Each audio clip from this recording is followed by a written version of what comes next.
Welcome back, everybody, to the Sexy Business Podcast. Once again, I'm your host, Spooky Dangerous, and joined with me, as always, is Lewd Neko. Say hello. Hey, everybody. And we've got another very special episode because we have once again booked a guest to come on and talk about their current project. This is Cube, who is working on Thou Eternal Everbloom. Say hello. How you doing? Hello, everybody. So this is a kind of an interesting one, I would say. I don't know. The main love interest of this game is a dryad, and I don't know that you could really put this into like a furry category. Maybe this is a bit more monster fucker territory. Lewd Neko, do you want to weigh in on that one? Yeah, that's a monster girl. Okay. Very, very monster girl territory, and I got to play pretty much through the prologue and like a little bit after that this morning, kind of while we were preparing for the interview, and it is a very pretty game. It is a pixel art style, which is one that I would say we don't cover very often on the show. And the animations are just so clean.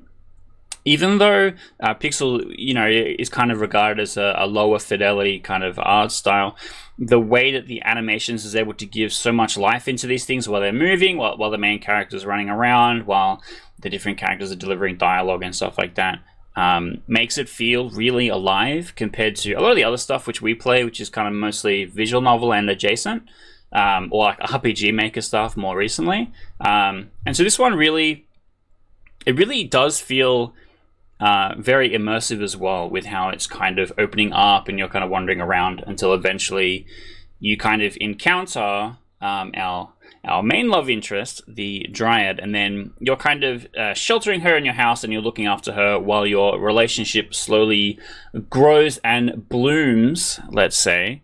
Do you think there's anything important I've left out there if you were to give an elevator pitch?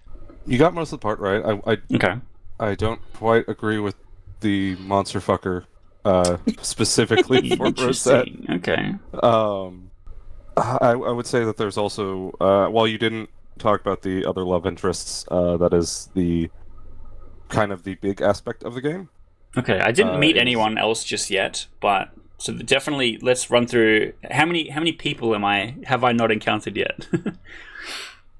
About 4. Okay, shit. However, it all comes with the aspect that the game rewards loyalty and being good. One of the first things that you'll encounter if you try to download the latest patch and try to go to the newer content skipping prologue is you'll be asked, have you been good? And you should be good. Who's my good little boy? Yes, you are. So what are some of the other characters that we get to meet? What are our temptations? You have Stella, who is a bit of a stuffy, horny nerd, who is something like a 1,000-year-old witch who has been alone in her mushroom house for hundreds of years. You have the Anne, who is the basically childhood friend kind of role, who has been pining after Andre for years, and assumed that he wasn't single, because he wasn't. Andre is technically still married, doesn't have any idea where his wife is, and then just all of a sudden, Andre comes rolling around again, and he's not single, even though his wife is missing. But there's a very, very pretty green-haired lady. And then there's a couple other characters which are a little bit later on. I don't want to quite go into them. It's a bit spoiler territory for them, but... Okay, no spoilers, no spoilers. Those are going to be the main two from the start. Okay. That's pretty cool. I think the intro does a pretty good job of setting the tone and like kind of building the world. And this background that I've got set up for the interview is actually a screenshot that I took while playing the game. You've kind of just encountered the dryad character, gotten her to rest in your house. She's still like really not okay with you just yet. And the main character's like, all right, I need a minute. I'm going to go outside and take a breath. And like, this is what you are shown. So It gives you an idea, and if you've seen the thumbnail, I'm probably going to have pretty girl art on the thumbnail. This is going to be a nice contrast. You can see a bit more of the game. Andre, our main character, it is very pretty. Now, let's talk about your artist and art style and stuff like that. What's the workflow when it comes to building all these different environments and building these characters and making it feel like they all fit together? Honestly, that's one of the biggest hurdles because it's it's a lot of time. Most of the time, there's art streams on the Discord. Let me just make sure. Yes, okay, just named Thou Eternal Everbloom. The information for that is on the itch page as well as the Twitter. But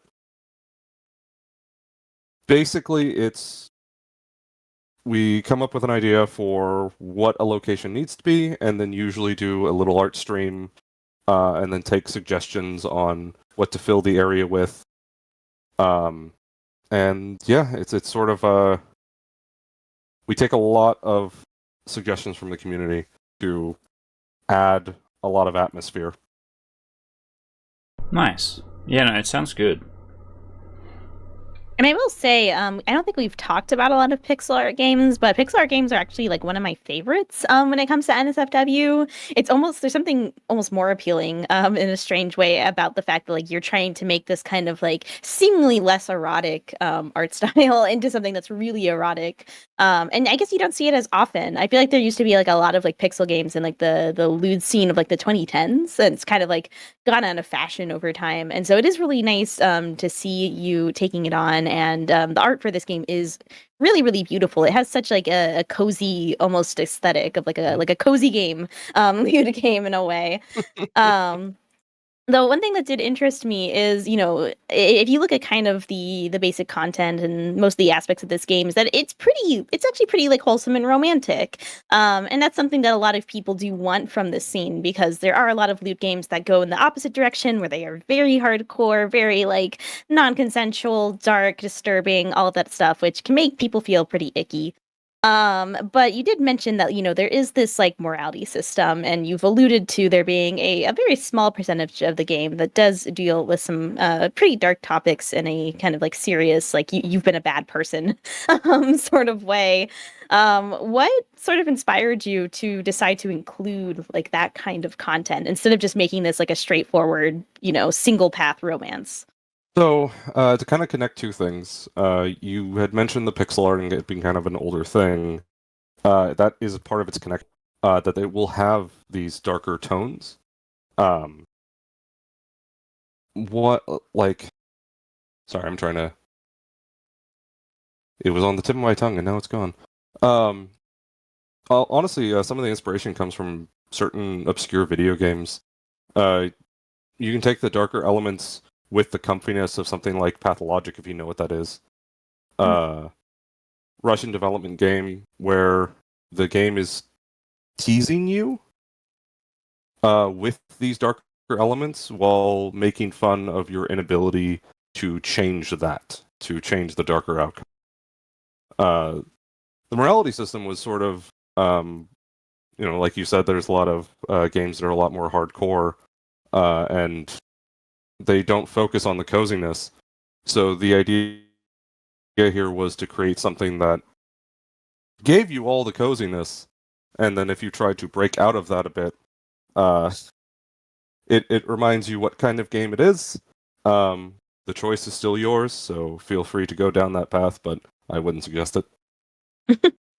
Have you had players sort of like respond to that sort of content yet? I'm always really curious about how people respond whenever there are games like this that are kind of in that weird zone of like mostly comfy or mostly cute, and then it has like a tiny bit of horror. Yes. We've had two responses. I should say three. One response is, I don't care titties. That's a common one. There's no getting around that. The other one is, I like everything. I love the cozy. I still got a jump scare, and now I don't even want to look at any other woman in the game. It terrifies me. And then other people who are like, I want to know every single bad thing I can do and speed run Oblivion. Give me the bad stuff. I want horror in my Amazing. comfy. It's like that like gamer instinct, and I think that can be something hard to navigate when like because there's a lot of these sorts of games, like obviously there's stuff like Undertale, and stuff like that that's like playing around with like the whole like player choice and like, hey, why do you want to do bad things in a video game? But you're always like kind of competing with like the instinct of like I need to like literally mine this game for as much content as possible because if it exists, I want it. And that's something I even struggle with as a player, where I'm like, do I want to do the good thing here, or do I want to do all of the terrible things? I think the way I get around it is I usually do like the terrible things first, and then like I make my last run like I'm gonna be really good in this one, and Apologizing for the delete evil all of you've those done. saves, and be like, I'm sorry for cheating on you in another life. Just reminds me of the "Will you pat the dog?" No, the dog is sad, and then the main character is just sobbing the whole time. It's funny you also bring up another sort of inspiration in like the kind of anime visual novel range. If you ever played the 999 series or Yes, Zero Escape. Zero Escape, I think that's Yeah. it's the DS one. In one of the newer installments of it, it had the memory of you making a bad choice and the character basically telling you, "I know what you did." So that kind of horror, that kind of cosmic reach, was also an inspiration. So, how long have you been working on this project? And also, is this your first lewd game dev project? Yes. Oh god, when was it? The anniversary was fairly recent, so only about a year. The idea's been thrumming around in the head for a while, but Always. the actual project release, public image, that's only been around for a little over a year. Okay. And then, do you have any game dev experience before this, or you just kind of picked it up because you really wanted to make this game? Literally just picked it up because wanted to make the art. Based. I believe. What sort of brought you towards like lewd games in general? Like even just thinking back to like when did you get into this genre yourself? It was sort of it was noticing that there were a couple titles that I had seen in the past that were able to tell a more interesting story because of it. That you could get away with a little bit more in terms of storytelling, and mechanics didn't necessarily have to keep up. So sort of, like how no one complains about the gameplay of a visual novel. They just sit down and enjoy it. But yeah, it was basically that there were just a couple examples. I'm trying to remember them. Sorry, my brain is sicky, so no thinky. It's okay. We've all been there. God, what was it? But yeah, basically just was inspired by seeing other works that had used adult content to tell something more interesting, and wanted to go down that route, while also focusing on the comfiness, and how that was lacking a lot of the time. We kind of see similar problems in cinema, right? Where it's like they're trying to tell this edgy story, but it still is kind of trying to hit that M or PG rating.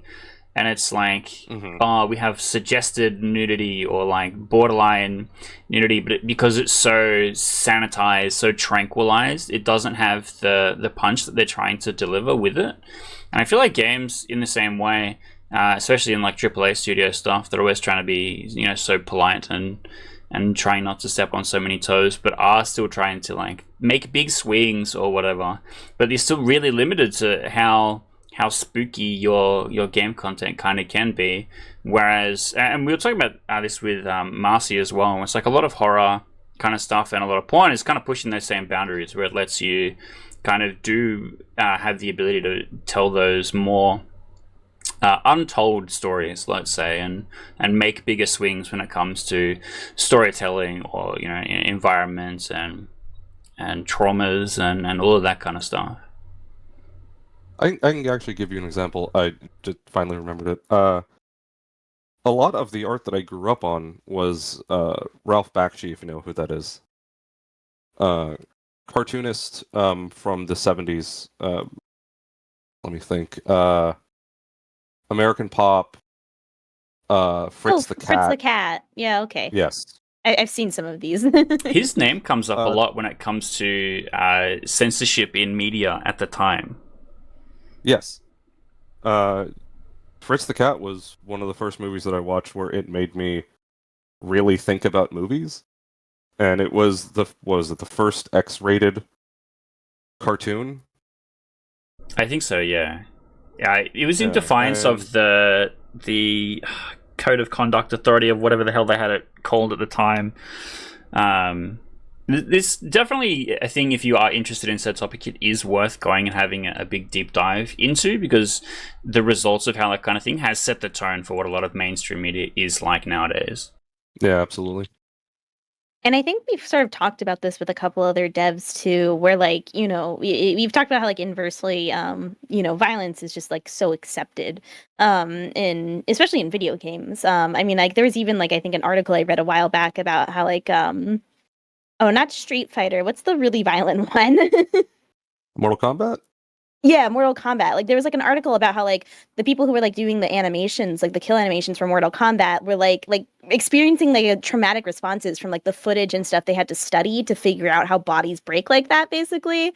And yet like tons of people play that, and we're like, oh yeah, it's really violent and gory because that's fun, and like that's a normal thing to admit to and enjoy. But as soon as you're like, oh, I want to play a titty game because it has titties in it and I like titties, it's like, oh, Gooner alert, this is bad, this is trash content, yuck.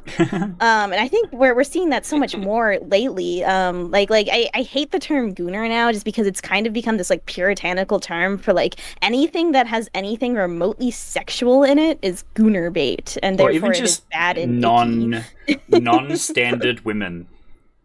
Means it's a gooner game.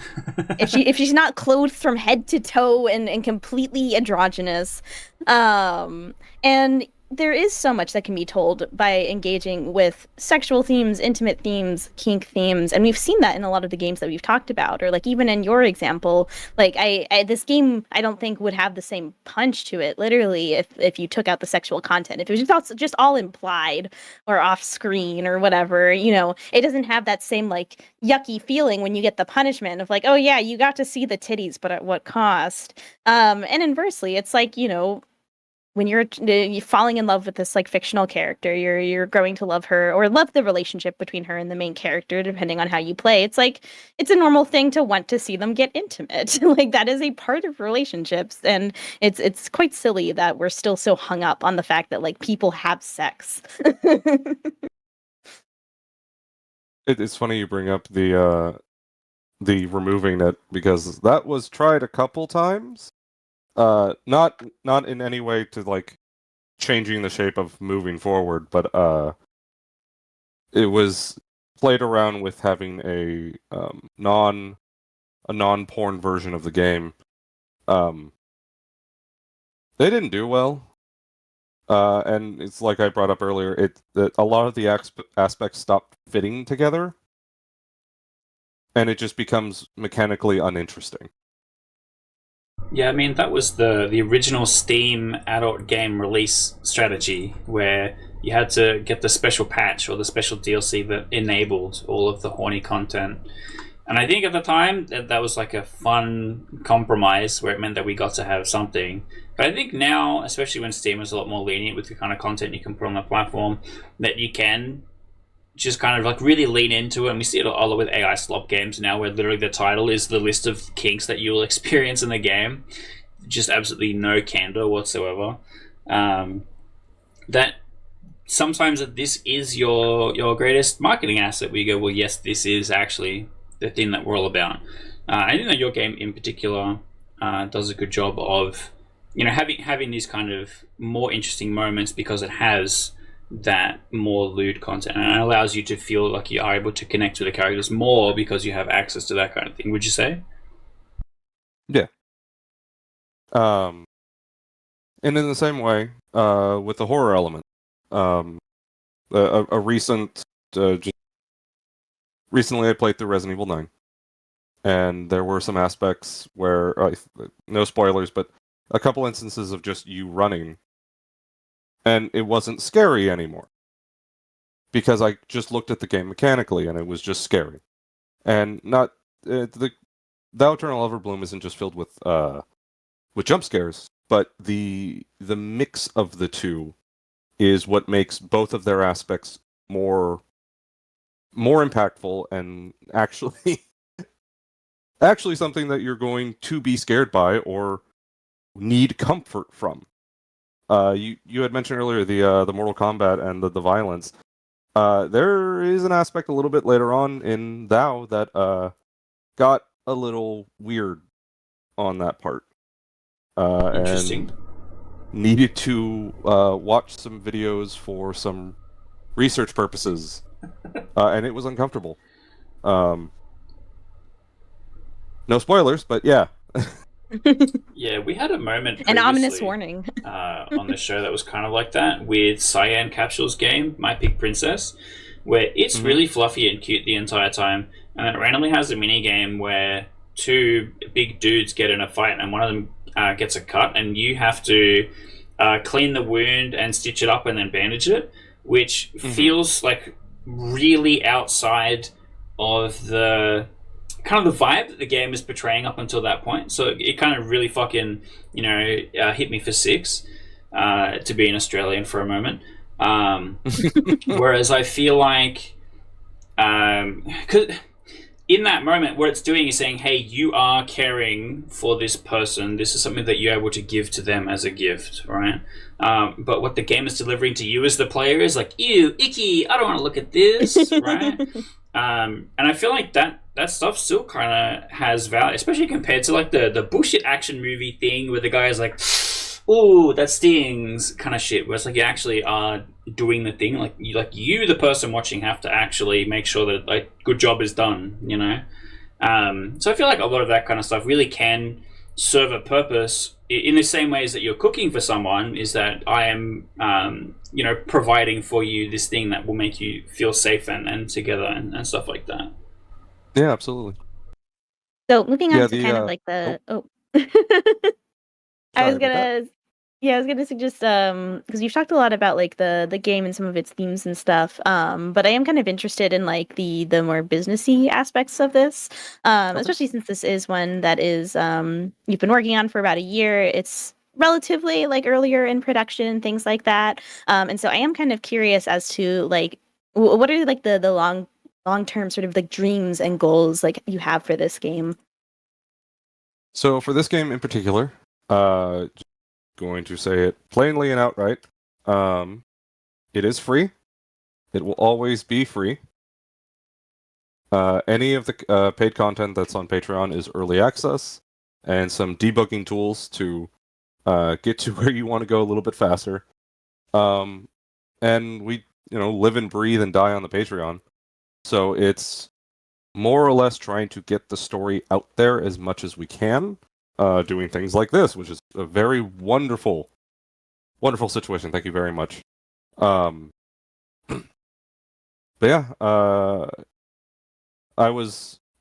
mentioned that there's two of us. It's me, Cube, and then you have the Sunflower Kappa. I'm the one who does most of any of the social anything.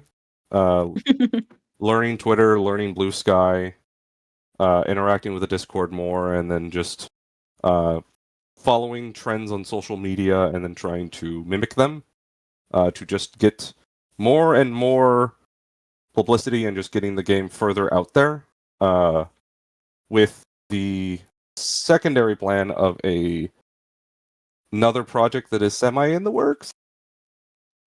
No spoilers on that one, but something else. Exciting. That's kind of what it feels like, right? Where it's like 70% of the job is marketing and then 30% of the job is making a damn game. Yep.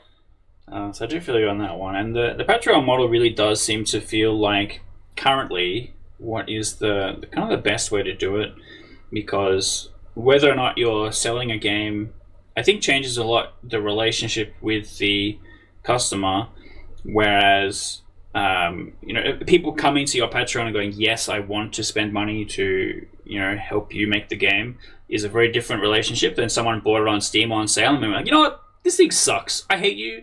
And I'm going to write a big old comment as to how much you suck and I hate you, which happens to me all the time. I have a bunch of new negative comments on Steam that make me angry every day.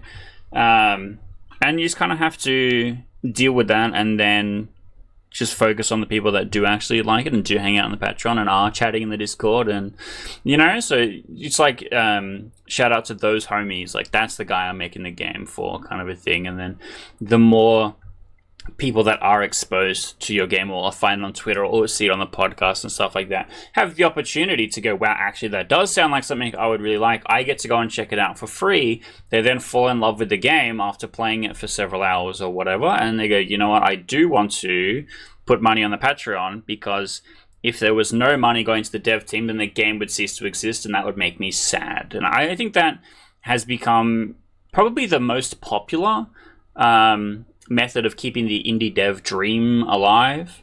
How would you say that that's been working out for you? Like just running on that Patreon cycle. Are you doing monthly updates as well?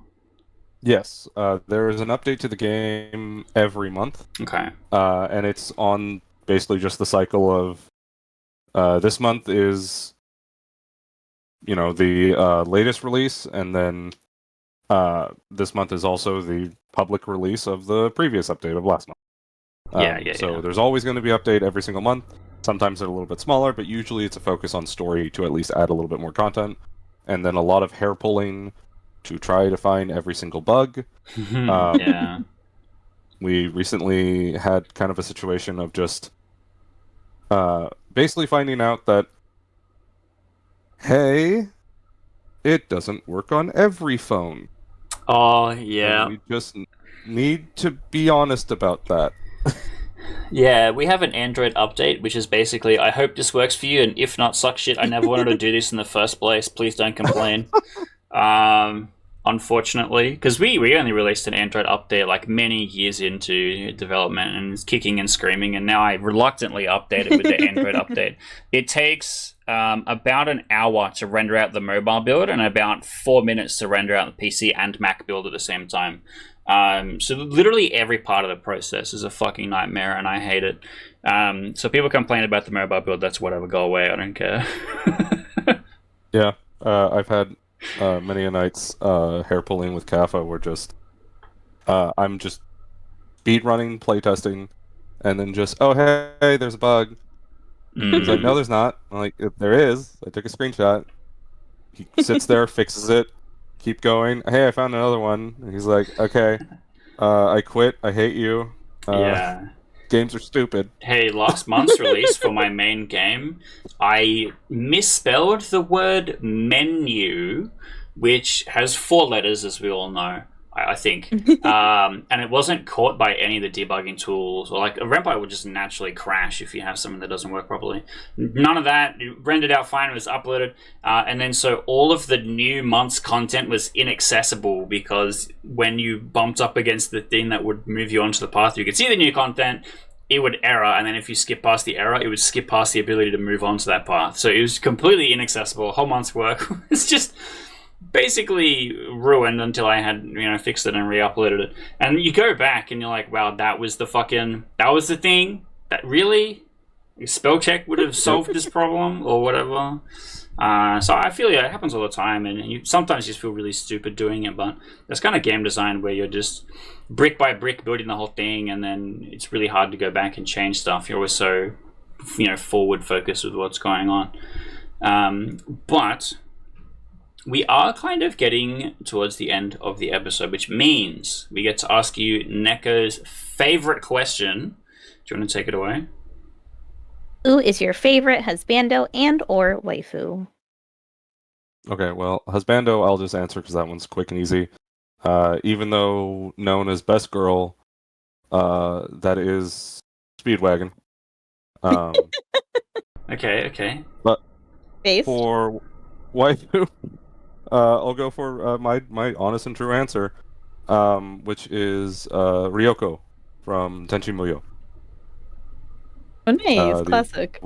Original 90s show. I read that manga a billion times. Love that thing to death. Huge. We love an everlasting love and not a new hotness waifu. Loyalty. That's the theme of the episode. That is the theme of the Yes. episode. Absolutely. And while we're talking about the themes of the episode, did you want to shout out everywhere people can find Thou Eternal Everbloom? So at patreon.com/cw/kappa_holic. We also have the Twitter, which is x.com/kaffaholic_. We then have the itch, which is kaffaholic.itch.io. And we have the Blue Sky, which is... Oh, I hate Blue Sky addresses. bluesky.app/profile/kaffaholic.bsky.social. Amazing. I will definitely be typing that into my URL bar as soon as we're done here. But while we're talking about socials and buttons you should click and games you should check out, Neko, do you want to tell everyone what they should do with the Sexy Business podcast? What orifice should they cram our podcast into? Their ears, I guess. Well, you just listened to another really awesome interview from the Sexy Business Podcast, and you need to express your loyalty to us, dear viewer. So you should be subscribed, and you should turn on notifications, because as we talked about, this kind of content does get censored and blacklisted and all of that. So if you don't have notifications on, you won't know that we're posting every single week, and we do lots of cool stuff. We have a ton of interviews we've done in the past and some that are coming up. We've done episodes where we talk specifically about games if you want us to see us get really nitty-gritty into gameplay and things like that. Sometimes we talk about the many issues that exist within this kind of game space. And we also just have a bunch of like really shitposty episodes if you enjoy that sort of thing. So check all that stuff out. Make sure to give us a like and feel free to leave a comment down below. Try out Thou Eternal Everbloom and tell us what you think. And we also do appreciate suggestions. So if you have any lewd games you've played recently that were really good that you want us to talk about, tell us about it. Or the same thing with any sort of adult content creators that you think would be really great to have on the show. We do appreciate suggestions as it gives us ideas of who to reach out to. But that'll be it for this episode of the Sexy Business Podcast. Thank you again, Cube, for coming on the show and sharing with us about your game. Thank you. Glad to have me here. And we will see you all next time on the Sexy Business Podcast. Bye, everybody.